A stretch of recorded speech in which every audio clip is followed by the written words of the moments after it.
महत्वपूर्ण मंत्रालय में बोलने का, कटौती पर बोलने का अवसर दिया है, इसके लिए मैं आपका मान्यवर बहुत आभार व्यक्त करता हूं।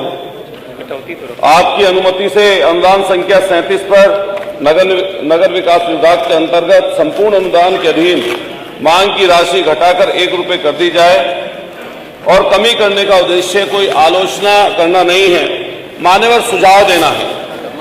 चूंकि आलोचना करना अथवा सुझाव देना है। माननीय मंत्री जी ने बहुत जगह काम किया है और मान्यवर मंत्री जी का एक्सपीरियंस देश विदेश से लेकर हर जगह तक का है। जहां गुजरात में बहुत लंबे समय तक अपनी सेवाएं दी, वहीं देश के लिए भी अलग अलग क्षेत्रों में माननीय मंत्री जी ने सेवाएं दी हैं। लेकिन जब आप उत्तर प्रदेश में आते हैं, क्योंकि आप इसी उत्तर प्रदेश के रहने वाले हैं, और जब इसको भौगोलिक दृष्टि से देखते हैं और जब जनसंख्या के अनुपात से देखते हैं, तो ये देश का सबसे बड़ा सूबा है उत्तर प्रदेश। और इतने बड़े सूबे में अगर आप देखेंगे तो कोई पढ़ाई के कारण, कोई किसी सड़क के कारण, कोई बिजली के कारण, कोई अन्य कारणों से बहुत तेजी से ग्रामीण अंचल से शहरों की तरफ पलायन हो रहा है। जैसा आप सब लोग जानते हैं, लगभग 30% आबादी उत्तर प्रदेश की भी इस समय नगर निगमों में, नगर पंचायतों में और नगर पालिकाओं में इस समय मौजूद है। मान्यवर, पहला बजट जो था, उस बजट के मुकाबले लगभग 2 से 2,500 करोड़ की बचत की कटौती की गई है। मान्यवर, उन सब बातों से पहले हमारे राकेश भाई विधायक भी यहां पर बैठे हैं, अभी चर्चा हो रही थी इस चीज की कि इतने महत्वपूर्ण विभाग में मान्यवर प्रमुख सचिव यहां पर मौजूद होने चाहिए थे, एक बड़े अधिकारी यहां पर मौजूद ही नहीं है। मैं मान्यवर आपसे कहना चाहता हूं कि जब माननीय मंत्री महोदय ने, आप बजट के समय होना चाहिए मान्यवर अधिकारी महोदय, प्रमुख सचिव है ही नहीं यहां पे, बैठे हैं अमृता, प्रमुख सचिव नहीं है जी, नहीं है मान्यवर।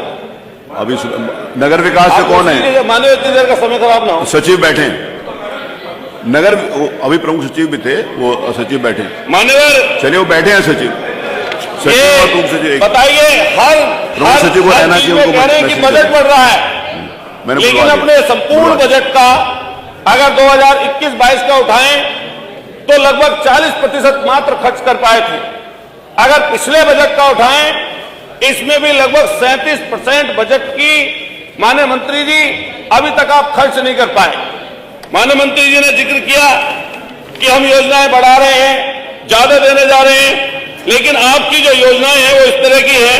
कहां तो तय था चिराग हर शहर के लिए, और कहां चिराग महत्वपूर्ण नहीं, कहां तो चिराग था, क्या तय था चिराग हर घर के लिए, और कहां महत्वपूर्ण नहीं शहर के लिए। आपकी सारी योजना इस तरह की हैं। मान्यवर, जब अयोध्या का प्रकरण आया और माननीय मंत्री जी ने सफाई कर्मचारियों का जिक्र किया, तो माननीय मंत्री जी और इस सरकार का जो सबसे ज्यादा खराब रवैया रहा, कोरोना का भी जिक्र था। उस कोरोना के समय में जब पूरा शहर बंद थे, पूरे शहर बंद थे, सड़कें सुनसान थी, कोई गाड़ी नहीं चल रही थी, कोई किसी तरह की इंडस्ट्री नहीं चल रही थी, उस समय पर अगर सबसे बड़ा काम किसी ने किया तो सफाई कर्मचारियों ने काम किया। और कोरोना वॉरियर अगर सबसे बड़े थे तो सफाई कर्मचारी थे। माननीय मंत्री जी ने यह बात कही कि अयोध्या में जब सफाई कर्मचारी हमने वहां 500 से ज्यादा आसपास के शहरों के जुटाए और सफाई करने निकले तो उनकी आंखें भर आई और उन्होंने कहा हम धन्य हैं। ये बात तो सही है, महर्षि वाल्मीकि जी के नाम पर आपने अयोध्या का एयरपोर्ट रखा, मैं धन्यवाद आपको देना चाहता हूं। लेकिन जब उनकी आंखों से आंसू गिर रहे थे तो माननीय मंत्री जी आपको यह सोचना चाहिए था कि 1985 के बाद कोई स्थायी उनकी नियुक्ति नहीं हुई है, सारे पद रिक्त पड़े हैं। अरे मान्यवर, जब अयोध्या जैसे प्राण प्रतिष्ठा भगवान राम की हो रही थी और तब आपने एयरपोर्ट का नाम रखा, उसी समय आपको घोषणा उसी मंच से करनी चाहिए थी हमारे कोरोना वॉरियर्स की, हमारे सफाई कर्मचारियों की। वो ऐसे सफाई कर्मचारी जो सबसे ज्यादा जटिल और कठिन काम करते हैं, उस बदबू में घुसने का काम करते हैं, उस मल में घुसने का काम करते हैं जिसमें कोई व्यक्ति नहीं घुस सकता। हम तो तब जानते, वहीं पर आप घोषणा करते कि जितने रिक्त पद पड़े हैं सफाई कर्मचारियों के, उन पर स्थायी नियुक्ति हमारी सरकार करेगी।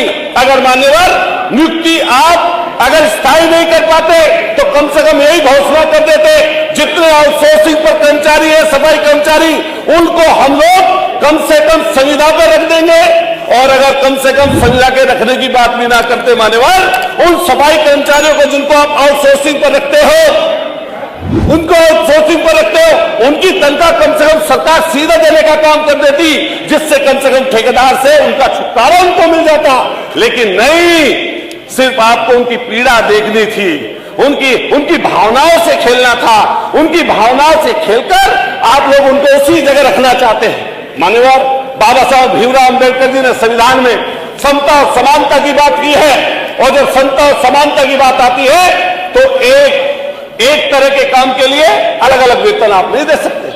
सफाई कर्मचारियों को संविदा पे जो लोग हैं उनको वेतन है 25,000 के लगभग, और जो आपका आउटसोर्सिंग के कर्मचारी हैं उनकी तनख्वाह रोजाना की 395 रुपए मात्र बैठती है। अरे कम से कम मान्यवर भगवान राम जी के नाम पर उसी दिन या सदन के माध्यम से आप घोषणा कर दीजिए कि जो आपके संविदा सफाई कर्मचारी हैं कम से कम समान वेतन और समान काम के हिसाब से जो आउटसोर्सिंग पे सफाई कर्मचारी हमारा भाई है उसको और समान वेतन संविदा पर 25,000 रुपए देने का काम करेंगे। इस बजट में अगर उसके लिए व्यवस्था की होती तो मान्यवर बड़ा अच्छा होता। लेकिन आपने बात की नमामि गंगे की, नमामि गंगे पर नाम पर मान्यवर अगर किसी शहर में चले जाइए, किसी कस्बे में चले जाइए, सड़क पहले बनती है फिर उखड़ती है, फिर बनती है फिर उखड़ती है। उसमें ऐसा भ्रष्टाचार है मानवंती जी, उसकी जांच अगर करा ले तो बहुत अच्छा बेहतर रहेगा। अगर आप मान्यवर देखेंगे कान्हा गौशालाओं की हालत, हर शहर पर, हर चौराहे पर, हर नुक्कड़ पर आवारा पशु भरे पड़े हैं।